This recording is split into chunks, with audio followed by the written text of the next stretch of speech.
You're listening to this episode on Spotify, Apple Podcasts, or YouTube. Hit that subscribe button and leave us a comment. It would greatly benefit the show. Wow, 3 comings and goings. All right. Who went? A lot of you, I think. Hello and welcome to... Hello and welcome to Movie Vaders with the Farx brothers. Keep I'm that Kirk. in. Keep that and laughing I'm Kyle. Keep in where you say, welcome to, and welcome to.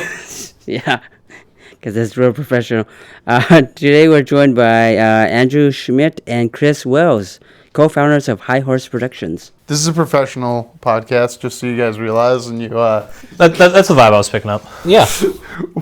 We were off mic talking about how you need to know someone's personality to recommend this movie. We're in the spoiler section now, boys, so we can talk about whatever we want and however it relates.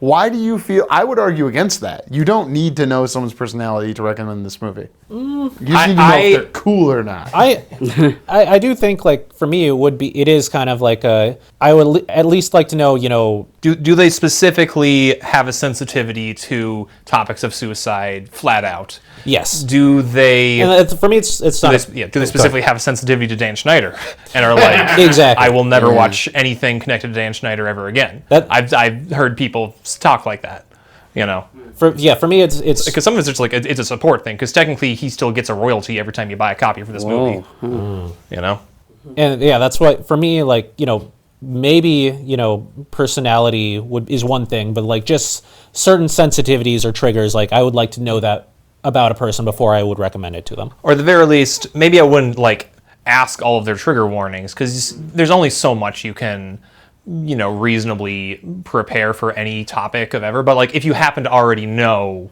I know what offends you, I know what rubs you the wrong way, if I don't think this is going to be your vibe, I'm not going to recommend it. And that's just true of any taste, I want my mother to watch Hereditary with me. She never will. But why specifically that movie? What? Why specifically that movie? Ironically, since I'm adopted, it wouldn't apply because... Wait, are they adopted in the movie? I haven't seen Hereditary. Yeah, I don't remember any of the kids being adopted. The word hereditary means the passed down genes of... So, sorry. I was just going this is becoming a spoiler commentary of Hereditary. No, it's not. Because the point of Hereditary is just has something to do with... That's heretical. Passing down, yeah. It's heretic... Like a heretic doesn't... It's not also heretical. I don't think heretic is derived the same way. No, it's not. No. Okay, thank God. You guys know English better than I do. What if someone was like, I feel as though the Asian folks in this movie are portrayed poorly. He was redubbed. Okay, well, the guy from Karate is he Kid redubbed? I couldn't tell. Technically, what I read was that he was redubbed. Damn, okay, I tried. I wanted to look into it, but I forgot to. Because I couldn't tell. If that was just him actually doing an impression, or he was doing a Howard Cosell impression when he performed the part. And it's the guy from Karate Kid Part 2 who's in Cobra Kai. Chosen. Yeah. And I don't know. Wait, are you saying people are finding it offensive? I'm not going to go out and be offended for people. Well, as a Southeast Asian man, I didn't think that was offensive. I think it was so ridiculous that one brother would learn English but only a specific way, and the other didn't. Yeah, I thought that was hilarious. I was really curious about your take. Because it was like when I first saw them roll up, it's like, oh no, 80s comedy. Mm-hmm. You've got two Asian characters. Are we about to get two Long Duck Wang? That's his name, right? Isn't his name Ducky in the movie? No, Ducky is John Cryer's character in Pretty in Pink. Long Duck Dong is the Asian exchange student in 16 Candles. Okay. Is John Hughes more prolific than Savage? Yes. But significantly. Especially, at least when it comes to 80s cinema. Yeah. I'm going to argue, have you seen One Long Summer, One Crazy Summer? I have not. With Bobcat Goldthwait? I have not. I'm familiar. Strong recommend. Okay. My wife liked this movie so much when we watched it with another couple and my brother and my children were part of it, that we watched One Crazy Summer, the other Savage Steve Holland movie. Because also John Cusack, right? Also John Cusack. Because John Cusack... He signed on because he enjoyed working on it so much, but then when he saw the finished product was so pissed that he reluctantly had to finish One Crazy Summer. It was right before they were about to start shooting, supposedly, because they came out really? 1 year after the and he like came up and told the guy, "I don't fucking trust you anymore." And there's a debate around like. I think there's a big difference between how John Cusack was treated in this movie and how like Shelley Duvall was treated in The Shining. So, Well, do you want to get sued, boy? I know you know Simpsons references, of course Chris. I know The Shining. It's the greatest episode gotta of say Treehouse it of Horror. first. Treehouse of Horror season 5, Treehouse of Horror 4, I believe. Yeah. As soon as you said that, I'm like, okay, that's with, brownie points with Chris. It's The Shining, it's the Cannibal Teacher one, and it's the Homer goes back in time with the toaster one. It's the best Treehouse of Horror by far. Anyway. Can't disagree. See, I thought, I mean, that granted, it was one YouTuber saying it, so, grain of salt, but, like, I thought John Cusack actually enjoyed making this movie. It just seems that, like, he felt like he was a little misled in the performance he was giving, which, again, for me, it just is weird that he didn't pick up the tone of the movie based off of the scenes they were doing, but... or the script? Or the script, exactly. What could the script have looked like that was so drastically different from the final product? Yeah, he thought he was making the sure thing, too, and he was making this. Well, he's got a director, writer who has been plucked from obscurity to some degree by Henry Winkler, who's very powerful, but also the nicest man in Hollywood, supposedly. And, he might think he's making a serious movie about serious things that happen to somebody, and he's trying to bring his best acting chops to that. And in The Sure Thing, isn't he a nerd? So, like, the studio executive... Have you guys seen He's more of The a Sure Thing? slacker. I have seen The Sure Thing. It's been a while. I rewatched the trailer after we watched this, because it came out the same year as Better Off Dead. It's also 1985. I feel like The Sure Thing doesn't get talked about a lot. I feel like the only conversation I ever hear it brought up in when people talk about 80s movies is whether or not it breaks Rob Reiner's Track record? streak. Thank you. Streak, yeah. His streak. Because it goes, you probably remember it better than I do, but it was 84, This is Spinal Tap, 86, Stand By Me, 87, The Princess Bride. Then I think 90 was Misery, and I'm sure he probably did something in it. But yeah, but like people always talk about Your like Back is kind of like Misery, just so you know that. Oh, weird. Yeah, have you guys seen Talk to Me? It's I have nothing not. like I've this. Okay, really quick tangent, but like I bought a ticket to Talk to Me when I was in New York because I was going to go see Oppenheimer in 70 millimeter at the theater, but I really had to go pee, so I got a ticket to Talk to Me, which was before Oppenheimer, and just so you can go in and use the bathroom. yeah, and contemplated seeing Talk to Me because I'm like, that seems like an interesting horror movie, but ultimately I'm like, I don't know if I want to be in the theater for like 5 hours. So instead, I got pizza at an authentic New York pizza place, walked around, saw New York during the How nighttime. did you know it was authentic? Because it was New York. Because it was a pizza place that wasn't Sbarro in New York. Yeah, Michael Scott's favorite pizza joint. Yeah. Exactly what came to mind. See, Steve Carell is infected this series. Yeah. Well, back to the. I mean, there's of all the Asian actors, thing. that's not a bad one. Wait, back to the Asian thing. Wait, how are you getting to the... Just to wrap up the Asian thing, I think it's hilarious because he dedicated that much time to learn that. That's why it's hilarious. That's why it's so absurdist. But it might not be his voice on the final... Well, I thought it was his voice because it sounded like him from like Cobra Kai. It sounded You've like. been watching Cobra Kai? I have, yeah. Okay. I have 2 episodes left of the final season. I'm still in the middle, and I want to see the new one before it leaves Dolby. Karate Kid Endgame. Yes. Legends, but I like to call it Endgame. That's a good Karate show. Kid. Kind of like Mission Impossible Endgame. Yeah. Yeah, there you go. I don't want to call it that Because you didn't because like it's it. still going to go on. Spoilers. Mission Impossible is still going to happen. The next one. Well, they just announced a Best Stunt Oscar, so now Tom Oh, Cruise has got to go I win got that. one another more one. left in me. It's not for this. Mission Impossible won't play. It's not for next year. It's 2 years from now. Exactly, which is why Tom Cruise has got to keep doing stunts. Just one more. Let's talk about the hamburgers. How do you know a male hamburger from a female hamburger? Well, the rule of character design is that if something has eyelashes, it's female. Yeah. And Nora has a lot of strong feelings about that we had on last week, which is fair. It is a completely valid critique of traditional... what Nora thinks about eyelashes. That's not mansplaining. I will not all right? explain what Nora thinks about it because she can do that herself if you have her back, but... We'll have her back Yeah, for we'll Superman. call her right now. No, yeah, it's... very traditional cartoon design is the default is male, and if you add feminine features, it's female, and that's honestly, there's a argument to be made that that's how we treat a lot of our character writing as well. You think about how many. Less so now, but like how many shows you watched where in the ensemble was like, the funny one, the smart one, the tough one, the girl. You know what I mean? Where like... No, they had 3 girls on Friends. There's the funny one, the tough one, and what was the other one? Smart we were one? on a break? No. We were on a break. I think Ross is supposed to be the smart one, but he's the a intellectual of the paleontologist. group.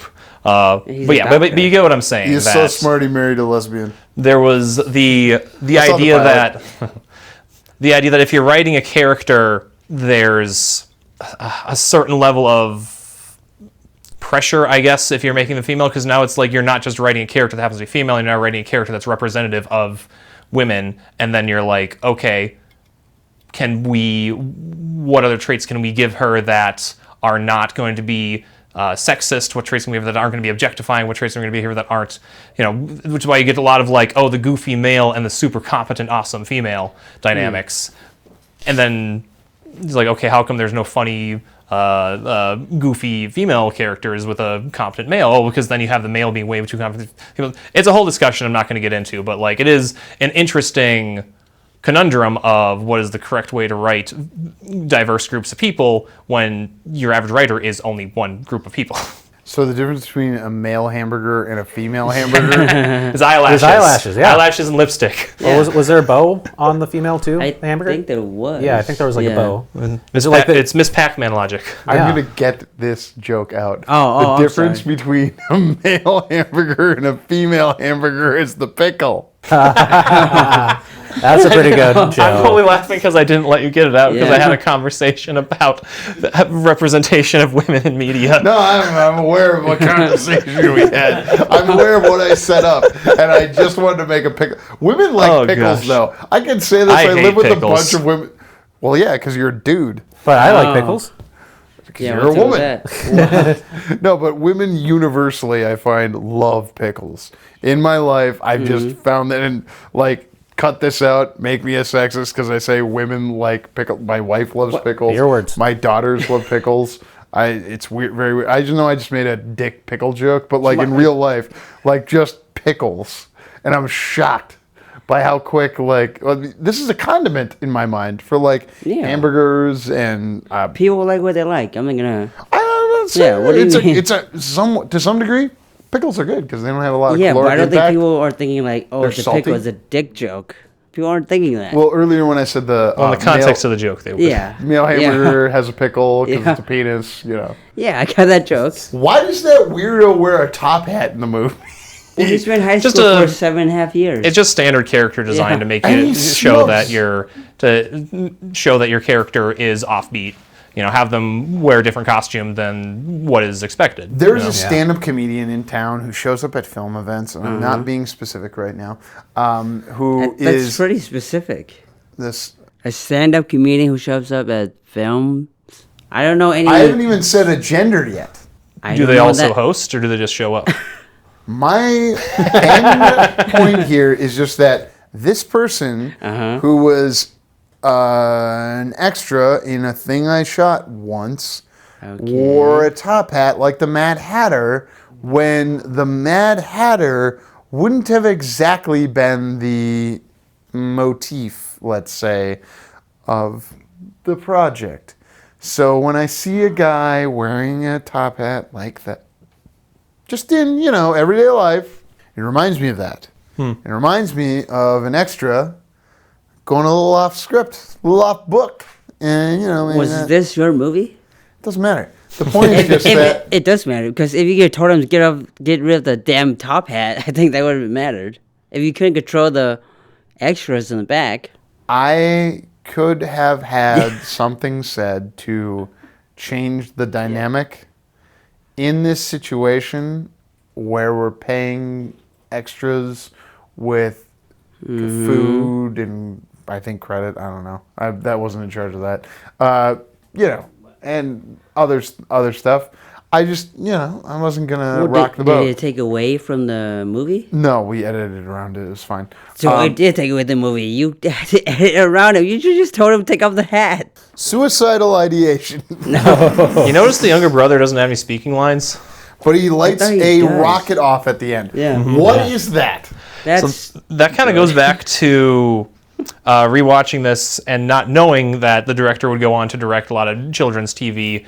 It had a very children's sitcom vibe of the younger brother happens to be a boy genius. You know, like that feels like something that would happen in a kids show. That your main teenage character going through standard, what Disney Channel thinks high school angst is, and then their little brother is lighting off rockets. Off the top of my head, there was that Tia and Tamara Mowry. I think that's their names. They did that. Sister? Sister. But you're thinking of Smart Guy, aren't you? Yes. But they did a crossover Was it, with- wait, no, They there was did- Smart Guy, but then wasn't there that movie? Was Smart Guy the movie where the younger brother turns his grandparents into teenagers? Or yeah. So there's a lot going on here. Okay. So Tia and Tamara Mowry were in Sister. Right. Their brother, I forget his name, but he was in a sitcom called Smart Guy at the same time. Sure. They did have a crossover, Hell yeah, UPN. and all three of them, I believe, were in that movie where they turned the grandparents into teenagers. So it was like 17 again, the Zac Efron movie, but like they did before Disney Channel. that. The Disney Channel original movie. Exactly. Or it might have been one of those like Disney, like the ABC Wonderful World of Disney movies that technically predate the Disney Channel original movies, but they air them on Disney Channel. So if you go on Wikipedia and look at the list of Disney Channel original movies, you'll be like, I feel like there's a bunch missing. And that's because there's a separate list of all the Wonderful World of Disney movies. Yeah, it might have been one of those because like that's like 90s. Yeah. All I know is that after 9/11, pause for dramatic effect. Are you going to talk about the Tiger Cruise? Or whatever it's called. That's Talking about Tiger Cruise? what it's called, right? No, I thought- Disney's 9/11 movie? No, I thought. Are you going to talk about the There's a Disney 9/11 Channel movie? intros or the midways about? The interstitial where Yes. it's like we all need to stop hate, and Smart Guy was in there like, hey, we all need to, not all be mad at, a certain group of people after this thing happened. I just remember Smart Guy being in there. And maybe yeah. Tia and Tamara, Oh, yeah, they all did. And like, because it was cross-network. Yes. It was Yes. like an anti-drug thing. Like, Like, I hey, think let's not, Beverly Mitchell from Seventh Heaven. I think she was on there. Christy Carlson Romano. Yeah, pretty much anyone. All the child stars from Disney or Even ABC. Stevens. Yeah, And I Shia- still Shia want LaBeouf. Shia LaBeouf to kill someone in a movie and go, now we're even. Even Stevens. oh, man. Shia would, he'd kill it because he'd do it so serious. He's a great actor. Terrible person. Great actor. Even Alec Baldwin was ticked off by him. I love Holes. Alright. Yeah, Holes is a classic. Which it was so weird when because I knew him as Even Stevens. Yeah, and, yeah, me and, too. and Holes. Yeah, and love also Holes. a little bit his small part in iRobot, which is kind of funny. But then Transformers comes around and it's like, what? Hollywood's making him into like the next big thing? Like what? And then Indiana Jones, and then that was Yeah. that was probably his. Fury. 2014's Fury. I saw I went Fury. with 3 women to see that movie, and they all liked it, Why which do you surprised me. specify 3 I, women was- going I to had watch a World War II two. movie? I had 2 sets of free early screening passes. No, my question was why did you specify? That's 3 not a women? movie for women. Fury? Have you watched the movie I Fury? see There's a lot of Fury. gender discussion in Yeah, this, what is Gender Like in the specific. 80s, this is a 1985 movie. If you were taking a group of people to a movie, there are movies that are for everyone. And then there are movies like Fury, which are like Father's Day type movies. I'm getting advertised a lot of... My dad tried watching Fury and hated it Really? because he was turning it on and saw the scene of Brad Pitt forcing Logan Lerman to kill the POW. Oh. He doesn't like He the didn't like that. killing of... I mean... He also thought it was Inglourious Bastards. Yeah. Well, that's worse. To some degree, they do... You should have Well, he was like, we were just like talking about Tarantino, and he was just like I tried watching that Inglourious Bastards and I hated it. And he was describing that scene. I was like, that was Fury. You should have watched Unbroken with him. The one- Angelina Jolie directed one. Yes, where it was about the POW who overcame a lot of adversity in a Japanese prison camp and made it, and then ended up surviving, even though, I saw that. Yeah, I saw that with my dad. he got emotional. So I'm old enough to have chosen to vote for famous POW, Senator John McCain. Not saying I did. I'm just saying I'm old enough to for that. It would have been possible. I'm just throwing it out there. I don't think John Cusack is an actor who works with interesting directors anymore. Well, John Cusack, I saw a quote on his Wikipedia page where he just like, I'm not famous anymore. I don't know how it happened, but I guess that's what happened. Yeah, what was his last movie? 2012 was his last big one. Damn. No, that's not his. That's 2008.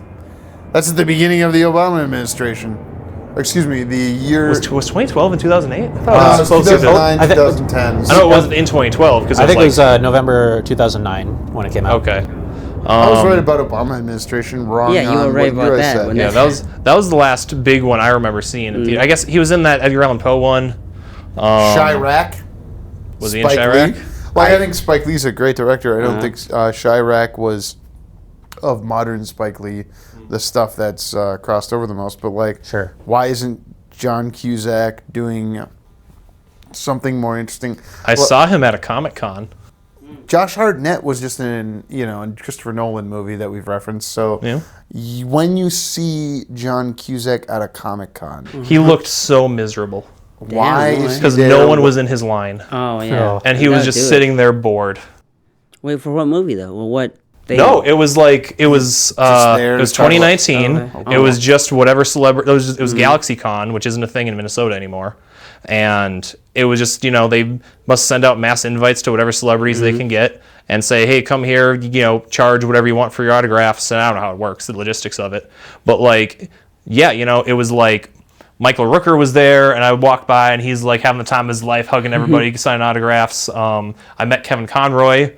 Which is my highlight there. Oh man, Batman from the animated, and also Batman Beyond, The best which you Batman. reference in one of the other segments of I this. did. I got to know him. Batman and Superman are very ingrained in my childhood and my brain. Let your dear partner go. Oh, I was just gonna say I got into Kevin Conroy as Batman through the Batman Arkham games, which I think, that's I think is a great introduction to his larger body of work. Like that's kind of how I got to know that him and Mark Hamill were involved with the animated series, and that they had a dynamic that went back to the 90s. This is disgusting, but I have been reading Nightfall to my 3-year-old, which is a Batman story about where Bane breaks his back. I can see your face. I am finishing Nightfall. I'm doing a reread right now. You've read it before? Yeah. The big, thick, like, what is it, 36 floppies? Well, I have like Trade the paperback? I have like the Omnibus. Yeah, I have the smaller trade, so it's 9 small trade paperbacks is the version I have. Oh, we have the... You have the 3 big ones? Not all 3 big ones. We have one big one, and I know there are subsequent ones. because there's Nightfall, Night Quest, Night's End. I'm finishing Night's End right now. Have you read Bane Conquest? I have not. That's the newest one they did, right? It's something like that. Yeah, like they brought Chuck Dixon back in like 2015ish, I want to say, to do another Bane story. The ones I have are from 2017. 2017, okay. I'm sorry, we're going down this. I was ballparking that. My 3-year-old started reading those with me. I did it for me, like Walter White. Selfish. Sure. Yeah, I got it for me. You like Walter White. But then they were interested, and the younger one, when she was 2 and when she was 3, has been interested in the Kevin Conroy animated Batman series. Sure. And R.I.P. He died in his late 60s. Yeah. And not that I care about this, but since it was mentioned in one of the segments earlier, homophobia. We've already had a gay Batman. You know what I mean? So fuck off. Yeah, wait. Kevin Conroy. Batman? Kevin Conroy was a gay man. A year before his death, he for the DC Pride specials. I forget if it was the first one or the second one. It was a recent thing they've been doing. Every Pride month, they have a magazine. It's a collection of queer stories, and they had Kevin Conroy write an autobiographical story for one of the Pride specials about his life and specifically his struggles getting work as a gay man. Oh, damn, boy. But then he's like one of the most influential Batmans for generations. Yep. Yeah. Beyond, like, what's funny is that the younger of my daughters, Kevin Conroy, is her Batman. The older of my daughters, Michael Keaton is her Batman. Because she saw the 2.5-hour Flash movie with her cousin. But That's the wrong reason to have Michael Keaton be your No, Batman. 'cause she's watched the 1989 Batman. They both watched Batman Returns as a Christmas movie, not last Christmas, but the Christmas before. My wife comes in the room, Mrs. Farx, and she's like, well, this is happening. So this is what's happening. And they both were very into it. Now, they got scared by Batman and Robin, but I'm thinking about... But not Batman Returns? Wow. Yeah, what part of Batman and Robin scared them? when Bane gets created. Okay. Yeah, Sure. that's fair. But they That's weren't fair, scared yeah. of Batman Returns at all. Yeah. No. They weren't scared when the Penguin starts oozing black pus from his mouth No. before he Or, dies. or when he bites the guy's nose and when he you bites see a the guy's big nose blood off. splurt. Nope. I saw that with my high school friends when we were like 16, 17, and both of them just jumped out of their seats like, whoa! Well, your What? candy-ass friends aren't as tough as my younger daughter. Hey, All right. But they also love the animated series because I have all of that on disc, but also very, very good. you can access it easily on WBD's streaming service. We give no free No ads. free here. ads. You just named them. I said Warner Brothers Discovery's streaming service.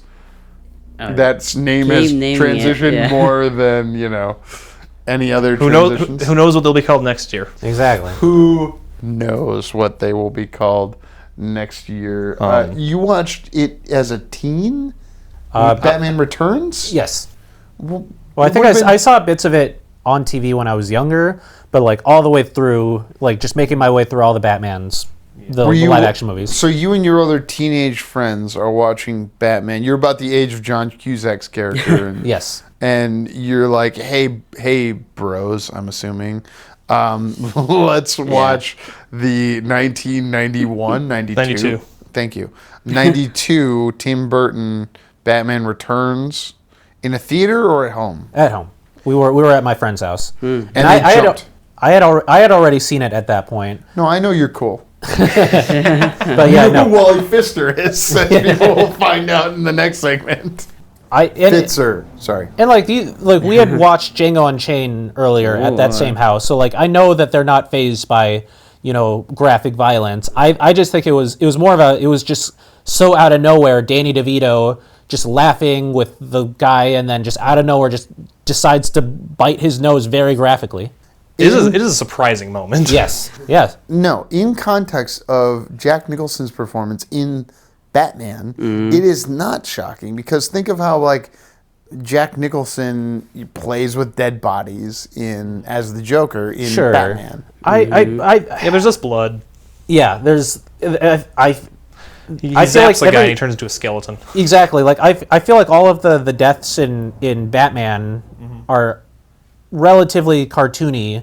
Like I mean, yeah, it was still because I saw the '89 Batman I think when I was 10 as kind of like I loved Batman Begins. Oh, this is an older Batman movie.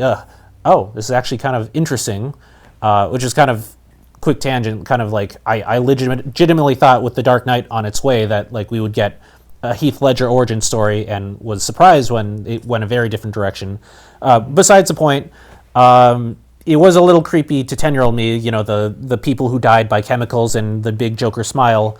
But like, yeah, there's not blood like that. I think those are relatively cartoony deaths to some guy getting his nose graphically bitten and there being a huge blood splurt. There's lots of blood with Zaz, which I'm reading to the 3, soon to be 4-year-old right now. You're at And the my part- wife is not censoring this. I don't. You're at the part where Zaz was like a girls' school he takes hostage. Yes. Damn, okay. And Zaz makes a mark on his body every time. He's a serial killer who tallies every kill he has. And the the guy who's playing a character in the new Superman that's coming played Victor Zaz. The guy from Yes, Barry, Anthony Kerrigan. Anthony Kerrigan. That's the good idea, Belle. Yeah. No, but Anthony Kerrigan is such a great actor, and when he played Victor Zaz, I loved it in Gotham. He was a good Zaz in Gotham. Gotham does a lot of stuff right. Gotham's weird as heck, but it does a lot of stuff right. It combines the Christopher Nolan sensibility with the Tim Burton sensibility, and occasionally throws in Schumacher spice. Can't complain. Schumacher is not a bad filmmaker. There's some stuff I really wish they would have done, because like I loved Gotham Central, which was a comic about the cops in Gotham. I've read it. And I got it from my local library. Remember to use it, kids. That's what I did. Call back. Also cool. But so like when I'm seeing these characters, I recognize I'm seeing Renee Montoya, I'm seeing Crispin Allen. I'm like, oh, these are such good characters. I'm so excited to see this show's version of their arcs. Nothing. Absolutely nothing. Montoya isn't. The only thing they do with Montoya is make her Commissioner Gordon's wife's scandalous lesbian lover. Because that's the only thing they know how to write Renee Montoya as is like, oh, she's also lesbian. Let's just make her the lesbian lover. They did that with Jada Pinkett Smith's character, didn't they? Fish or whatever. I don't remember them doing that with her. Her deal was just that she was the mob boss who Penguin was going to eventually dethrone because he had Penguin fish. When she comes back from the dead? It's very subtle. Yeah, I stopped after season 2, full disclosure. I stopped after season 1, yeah. Oh, no, I got Mrs. Farx to watch like parts of season 4 or something like that. I didn't get all the way to the end of 5. And honestly, I'm just waiting for my kids to be old enough. I'm going to show them all of Gotham. Yeah, it was.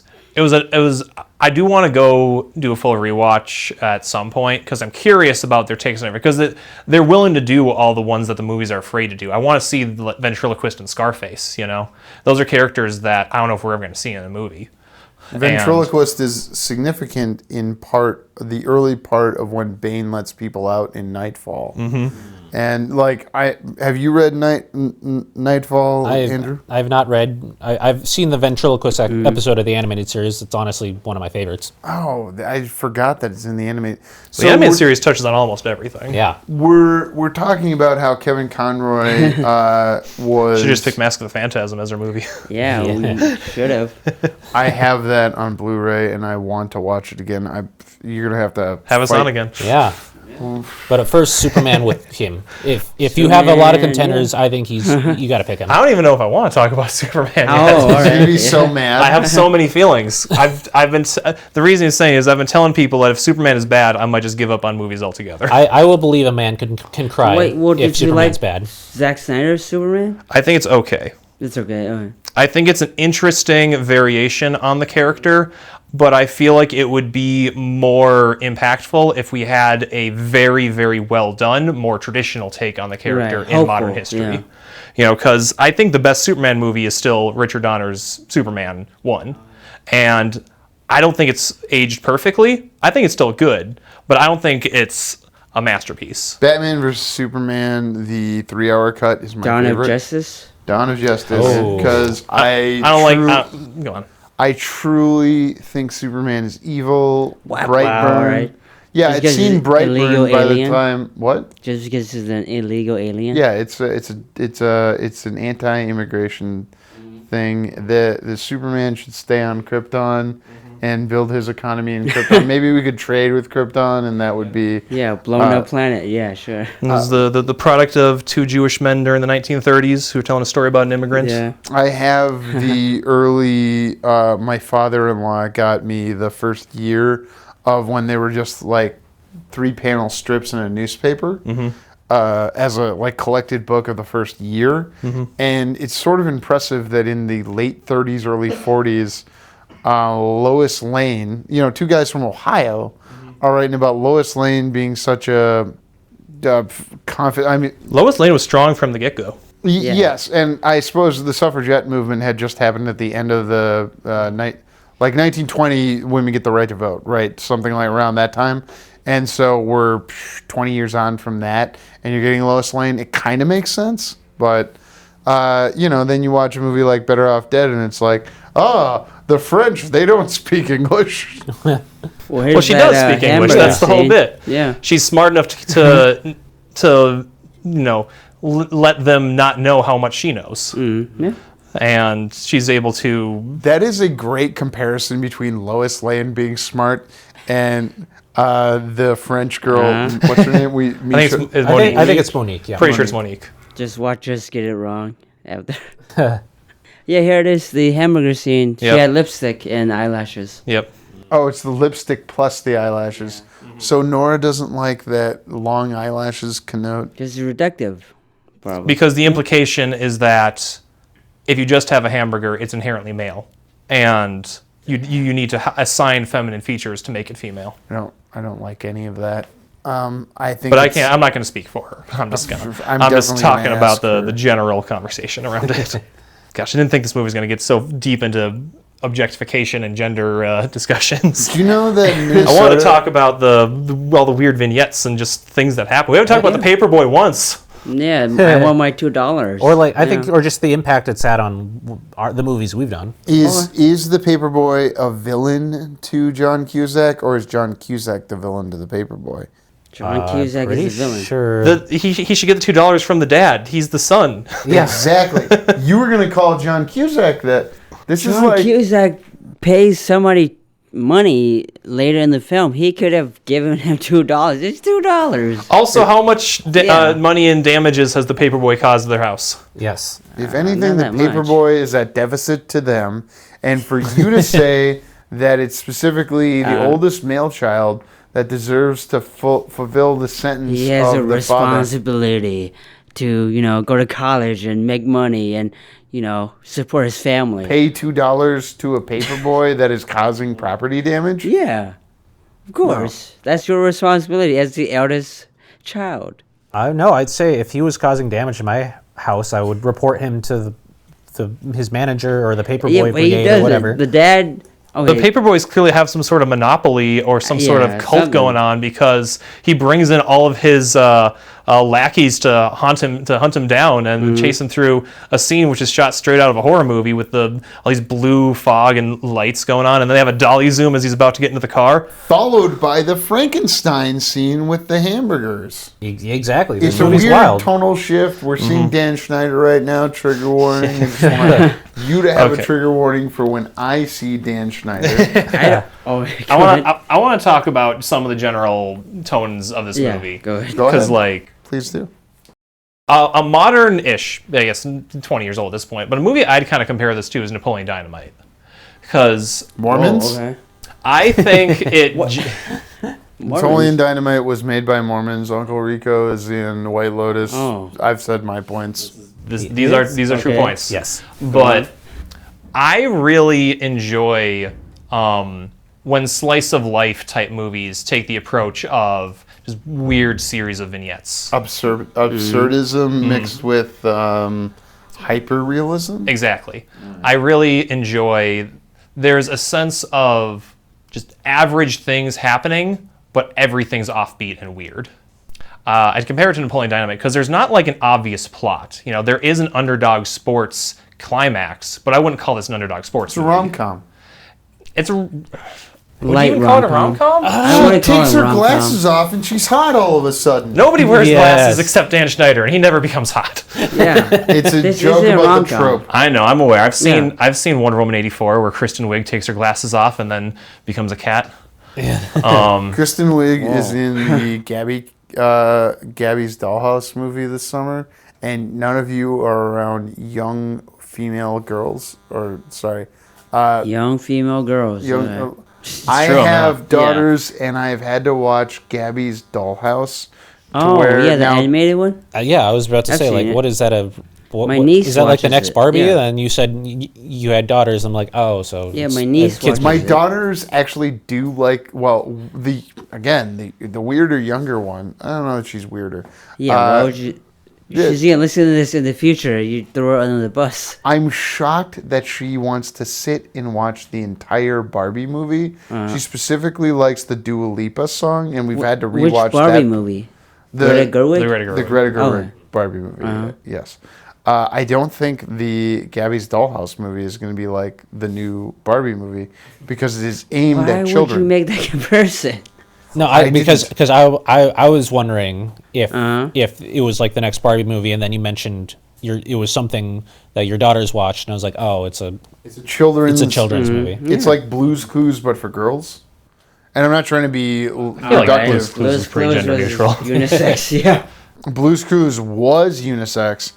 Gabby's Dollhouse is very specifically pitched at young, and I don't want to be gender normative. I don't give a shit about that. Gender's been coming up this whole segment. Yeah. And others. But it's like kitties and pink stuff and a young girl protagonist. That's my wife told me her specific nationality breakdown because they mention it in one episode. No, like how Rugrats mentions it. You know what I mean? Yeah, I learned a lot of Jewish culture through Rugrats. Same. That's how I learned Passover and Hanukkah. That's how I learned Passover. Well, I knew Passover because it's also Christianity, because Moses. I'm a good Christian. I watched Prince of Egypt. You're a good Christian? I was saying Chris is a good Christian. So I also watched Prince of Egypt in a movie theater. Great movie. Just to get back to Chris's point. About Back to Better Off Dead. Yeah.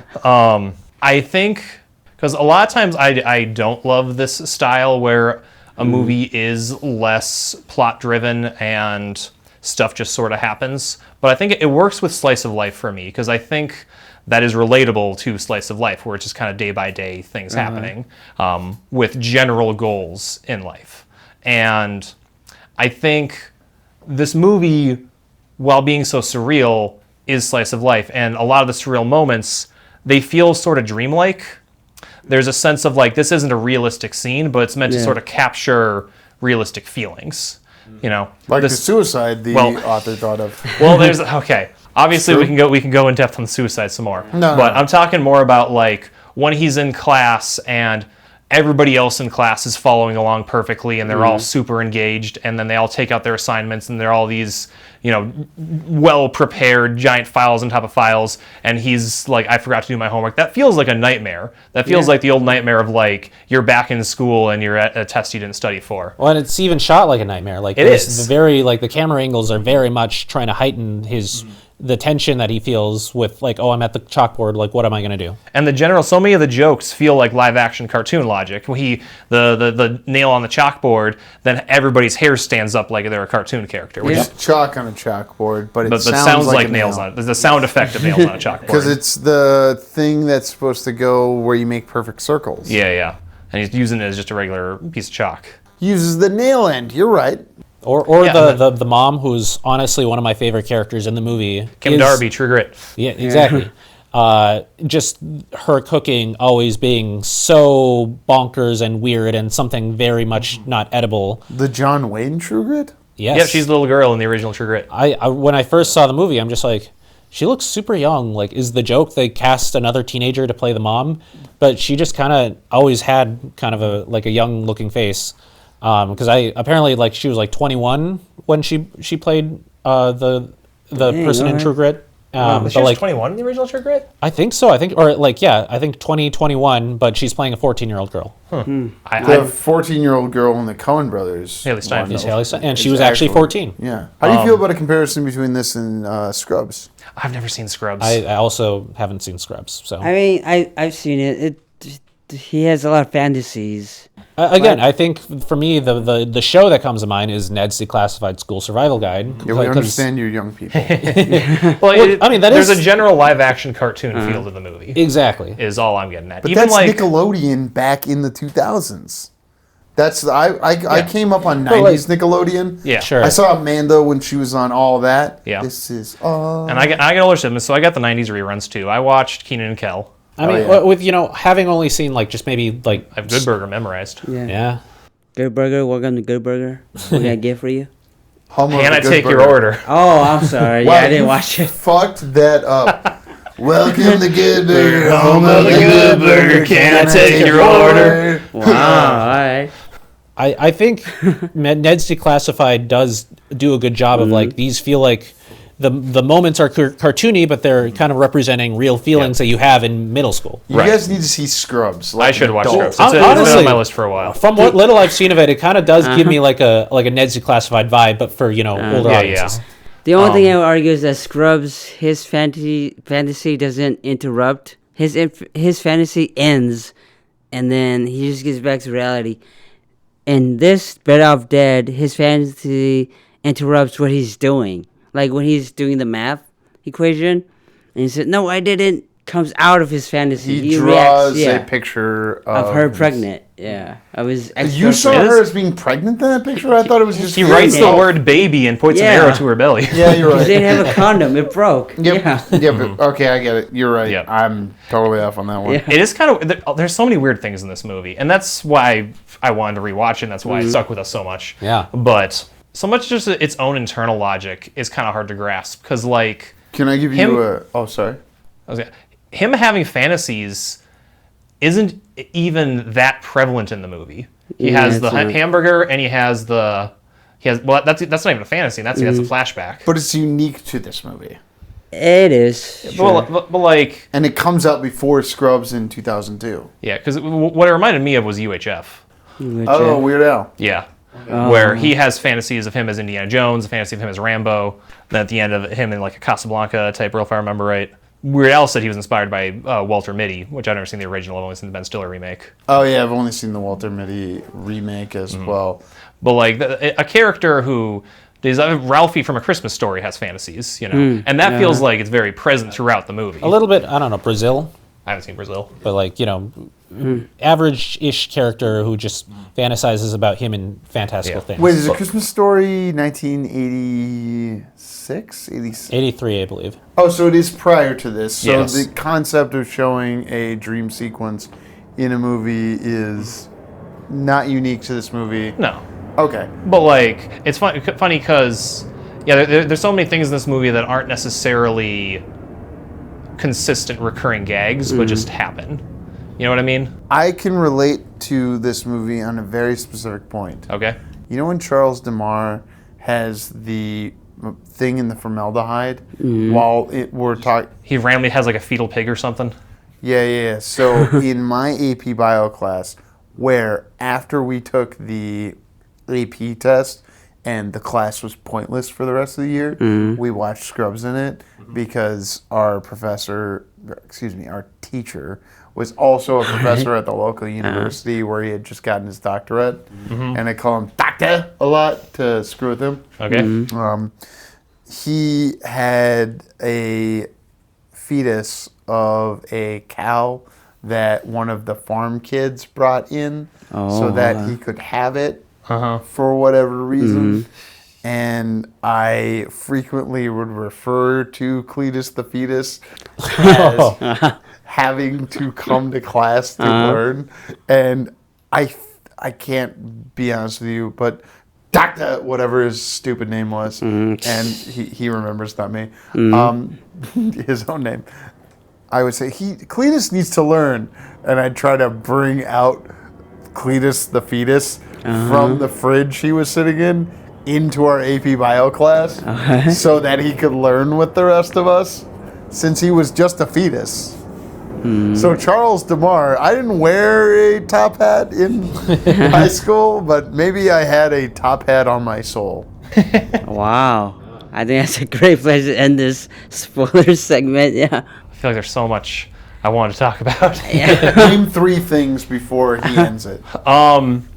Shout out to other cast stuff. David Ogden Stiers, R.I.P. Original. Who? The dad. He was also the voice of Jumbo, the voice of Cogsworth in Beauty and the Beast. Jumbo from Lily Jumbo from original Lilo and Stitch. I said Cogsworth from Lilo and Stitch, or Cogsworth from Beauty and the Beast. Cogsworth? Yep. The clock. Yep. The bad guy from Pocahontas and the Russian Dmitri from Anastasia. What? Yeah, that was all Man, that. you blew my mind. All that guy. He's the dad in this. Good voice actor. He was like the OG Alan Tudyk. Yeah. Other cast. Monique is one of the princesses in Bill and Ted. That's fun. Beth is in the first Nightmare on Elm Street. That's cool. And they have a guy dressed in a Freddy Krueger sweater in the dance. Yes. As an homage to that. From the year before?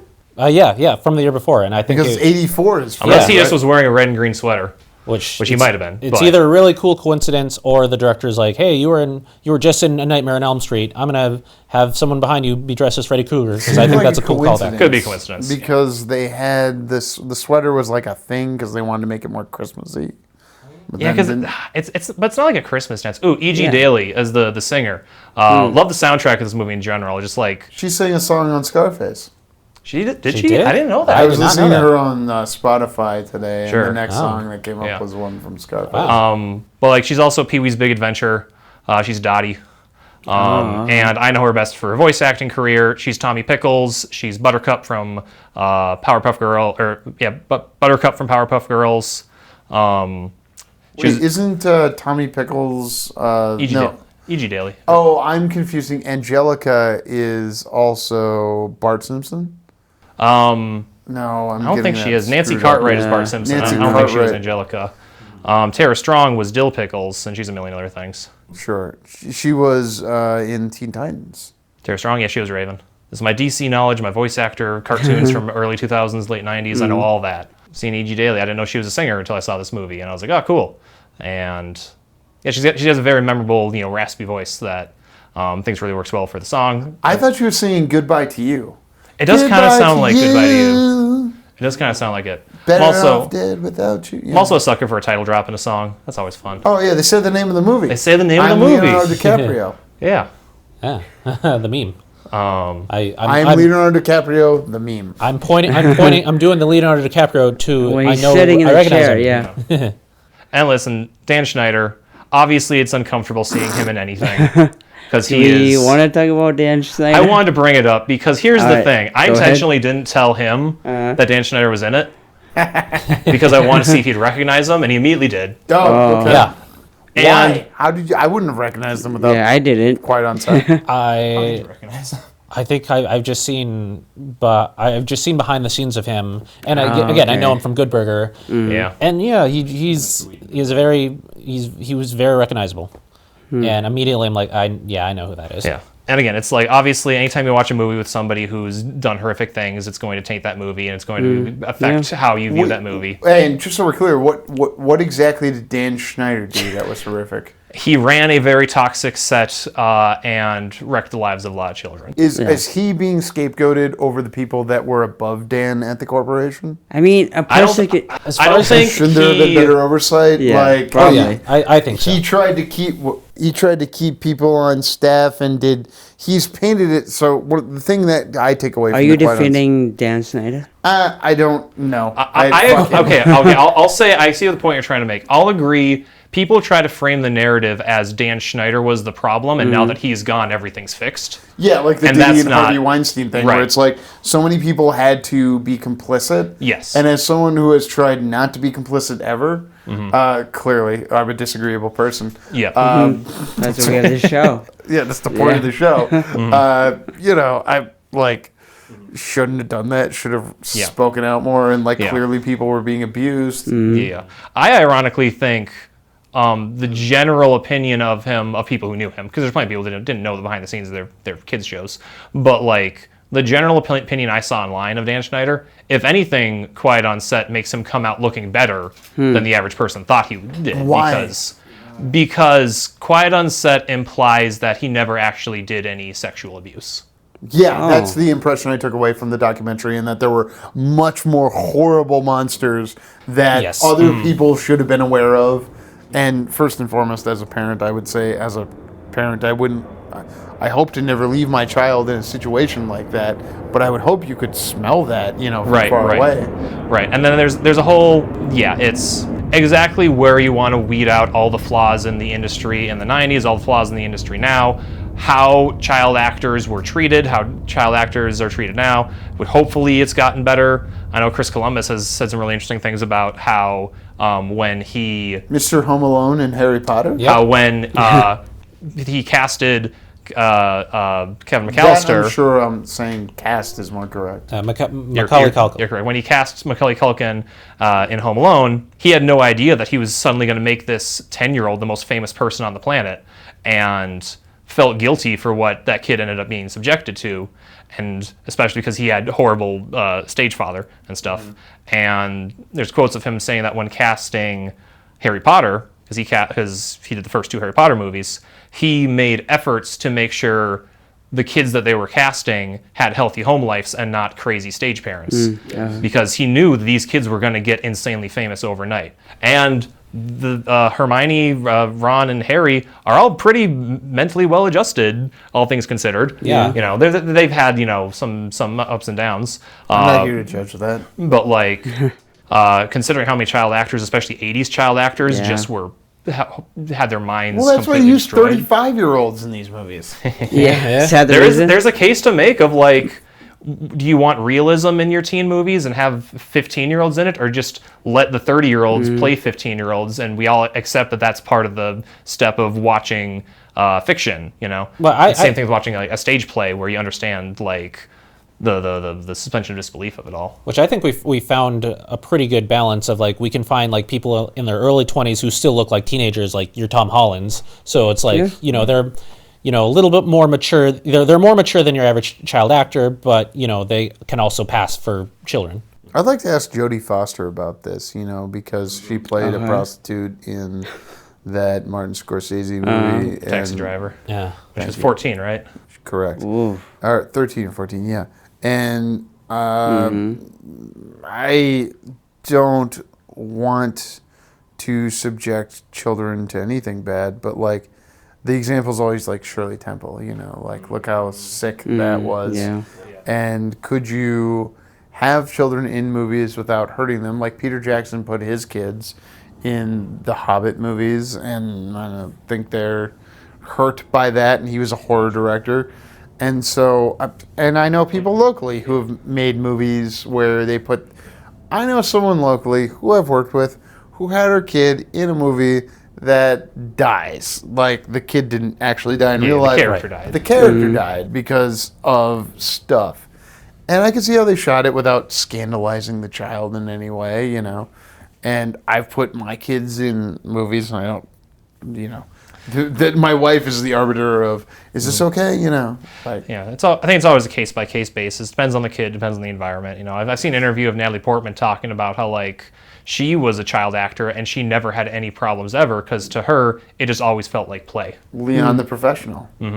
Which is also a really messed up, like, movie of, you know, what she's... It's not that messed up, but, like, it's touching on themes that one could argue are too adult for a child to be contributing with. Just because the kid's in the movie doesn't mean they have to see the movie. Yeah, but, like, she is still, like... She's doing scenes with Jean Reno. Or Yeah. John Reno. She's doing scenes with John Reno, and in which her character has a crush on him, and because she has a warped view of everything because of her crappy home life, she thinks she's in love with him and is, like, telling people that he's her lover. I haven't seen And- this movie since I was on a high school bus in high school, where we watched it on the physics trip to an 8-hour bus trip. Damn, all right. Yeah, so that's the last time I saw Yeah. that movie. But I might be confusing it with The Saint with Val Kilmer. Doesn't I've not matter, seen. really. anyway, point being, it's adult themes and it's a child, and it's like, should you have children in movies with adult themes in general? It's a legitimate discussion that we're not going to answer today. Bring Her Back has children in it. Yeah. Yeah, that movie looks scary. Not gonna lie. I saw the trailer. I'm like, ooh. I saw the kid that's in it be interviewed because Kirk and I, you were in the. I didn't group see the chat. interview, though. There was in a group chat we were in today, and it was Guess I where didn't read it. the directors were screwing with him. It's a video interview on a social media platform that used to be called something else, but is now called just one letter. And it was an interview with No free ads, yeah. the kid who, and I'm gonna mime this, puts a knife in his mouth and does in the movie. Too bad for the audio. Yeah. Is that good? Could I do it better? They actually had, they say in the interview, they had problems getting the right sound of him doing it? metal against exposed bone like that. So, see, that's... All right. That's Foley work, though, isn't it? It's Foley work Yeah. that the directors did for real.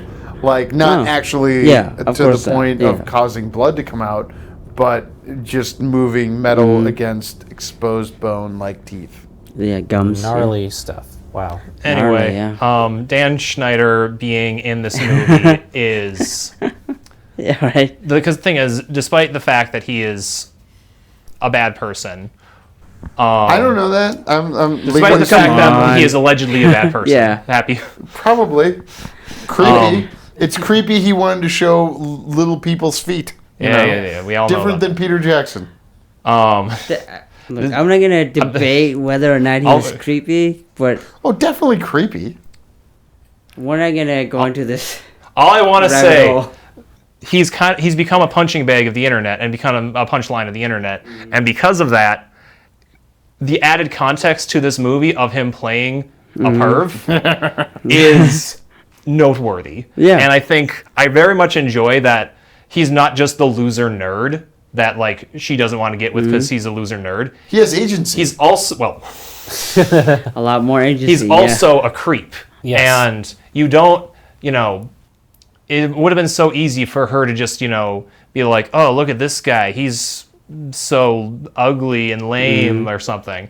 But no, like when they first meet, she smiles, then he immediately shoves a nasal spray up his nose, and she's like, oh, this guy's is going to be weird. And then it gets all possessive of her, and it's creepy, and he's always wrapping his arms around her.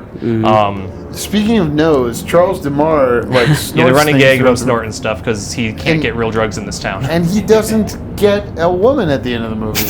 No, but I Dan really, Schneider he gets gets one. the glasses girl. I agree. I- That was a mistake. They shouldn't have tried to give him a happy ending because that's the Yeah. classic. Oh, Ducky doesn't get with Molly Ringwald in the end, but then he sees another girl, and it's like, oh, he'll be okay. He's 7. He's been in there for 7.5 years, so he can't actually get with anyone in this. Yeah, school. but Well, I he mean, could have Edward gotten got with one. someone else. Yeah. It's fine. Anyway, so just seeing all the weird stuff with Dan Schneider, which again, totally valid if somebody just has a trigger for him in general. There is a layer of comedy in just how surreal that it is watching. The sort of life imitate arts of him being a creep. I mean, yeah, the scene we like to point to is when he arrives at the dance and the doors just open and you see like him emerging from the smoke and being backlit like it's a horror movie. And I think Dan Schneider. I think the first time I watched it with Chris, I'm like, he's back. And we both He's really here. laughed. We laughed. And then after the classic 80s tropes, the underdog defeats the bully down the mountain. He's skiing on one ski. Love that line delivery. Which amazing stunt work, by the way. Yeah, all that stuff's cool. Love that the director just threw in everything he thought was cool. Let's have a horror movie scene. Let's have a stop motion animated scene. Let's have an animated intro because the director also did the animations for the original Press Your Luck whammies. So you can tell like anything he was interested in, he just wanted to put in this movie, and I really admire that, and I relate to that a lot. Clearly. So that after all that, Dan Schneider's the final boss. Yeah. Because at the end, it's they fence with ski stick with a skiing stick over the Monique. Yeah, that's not the jock bully. It's or the ski captain. It's Dan Schneider. It's as irritating as John Cusack has become. He's still better than Dan Schneider for sure. Yeah, Oh, of yeah. course. Is he irritating or because I feel like he's just kind of off the map? John Cusack? Again, yeah, What, has he done anything? Recently? No, I don't think so. No, it's by even commenting on saying I'm not famous anymore, you have to be famous enough to say that. Yeah, sure. But I think that's a great place to end the Okay, fair sounds enough. good. segment. Yeah. Just listen to this tease for the interview. And so I didn't even necessarily think of like starting this. I just thought if anything, it would be like a fun short video of like a fake advertisement for this fake studio where like a studio head is like, hey, you can't give us a bad review because all proceeds are going towards child's cancer research. What are you going to do? Give the child cancer saving movie a bad review? You're a terrible person. Thank you for listening. For more JK Productions, find us on Instagram at JK Productions Team and on Facebook, JK Productions MN.